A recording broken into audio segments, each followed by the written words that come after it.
Matthieu, chapitre 8.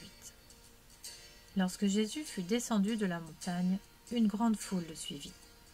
Alors un lépreux s'approcha, se prosterna devant lui, et dit : « Seigneur, si tu le veux, tu peux me rendre pur. » Jésus tendit la main, le toucha, et dit : « Je le veux, sois pur. » Aussitôt il fut purifié de sa lèpre. Puis Jésus lui dit : « Fais bien attention de n'en parler à personne, mais va te montrer au prêtre et présente l'offrande que Moïse a prescrite, afin que cela leur serve de témoignage. » Alors que Jésus entrait dans Capernaum, un officier romain l'aborda et le supplia, en disant : « Seigneur, mon serviteur est couché à la maison, atteint de paralysie, et il souffre beaucoup. » Jésus lui dit : « J'irai, et je le guérirai. » L'officier répondit : « Seigneur, je ne suis pas digne que tu entres sous mon toit, mais dis seulement un mot, et mon serviteur sera guéri. En effet, moi aussi je suis un homme soumis à des supérieurs.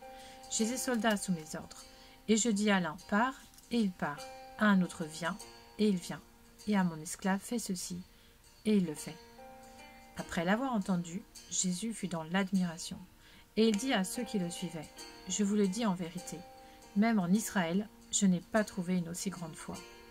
Or, je vous le déclare, beaucoup viendront de l'Est et de l'Ouest et seront à table avec Abraham, Isaac et Jacob dans le royaume des cieux.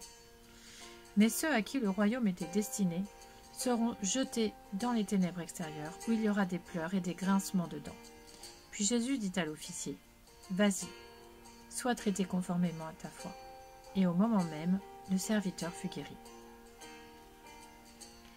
Jésus se rendit ensuite à la maison de Pierre. Il vit la belle-mère de celui-ci couchée avec de la fièvre. Il lui toucha la main, et la fièvre la quitta. Puis elle se leva et le servit. Le soir venu, on amena vers Jésus de nombreux démoniaques. Il chassa les esprits par sa parole et guérit tous les malades. Ainsi s'accomplit ce que le prophète Ésaïe avait annoncé. Il a pris nos faiblesses et il s'est chargé de nos maladies. Voyant une grande foule autour de lui, Jésus donna l'ordre de passer de l'autre côté du lac. Un spécialiste de la loi s'approcha et lui dit : « Maître, je te suivrai partout où tu iras. » Jésus lui répondit : « Les renards ont des tanières, et les oiseaux du ciel ont des nids, mais le Fils de l'homme n'a pas un endroit où il puisse reposer sa tête. » Un autre, parmi les disciples, lui dit : « Seigneur, permets-moi d'aller d'abord enterrer mon Père. » Mais Jésus lui répondit : « Suis-moi, et laisse les morts enterrer leurs morts. » Il monta dans la barque, et ses disciples le suivirent. Soudain, il s'éleva sur le lac une si grande tempête que la barque était recouverte par les vagues. Et lui, il dormait. Les disciples s'approchèrent et le réveillèrent en disant : « Seigneur, sauve-nous, nous allons mourir. » Il leur dit : « Pourquoi êtes-vous si craintifs, hommes de peu de foi ?»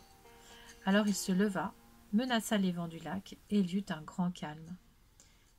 Ces hommes furent très étonnés et dirent : « Quel genre d'homme est-ce ? Même les vents et la mer lui obéissent. » Lorsqu'il fut arrivé sur l'autre rive, dans le pays des Gadaréniens, 2 démoniaques qui sortaient des tombeaux vinrent à sa rencontre. Ils étaient si dangereux que personne n'osait passer par là. Et voilà qu'ils se mirent à crier : « Que nous veux-tu, Fils de Dieu ? Es-tu venu ici pour nous tourmenter avant le moment fixé ?» Il y avait loin d'eux un grand troupeau de porcs en train de chercher à manger. Les démons suppliaient Jésus : « Si tu nous chasses, permets-nous d'aller dans ce troupeau de porcs. »« Allez-y, leur dit-il. » Ils sortirent des 2 hommes et entrèrent dans les porcs. Alors tout le troupeau se précipita du haut de la falaise dans le lac, et ils moururent dans l'eau. Les gardiens du troupeau s'enfuirent et allèrent dans la ville rapporter tout ce qui s'était passé et ce qui était arrivé aux démoniaques. Alors tous les habitants de la ville sortirent à la rencontre de Jésus, et dès qu'ils le virent, ils le supplièrent de quitter leur territoire.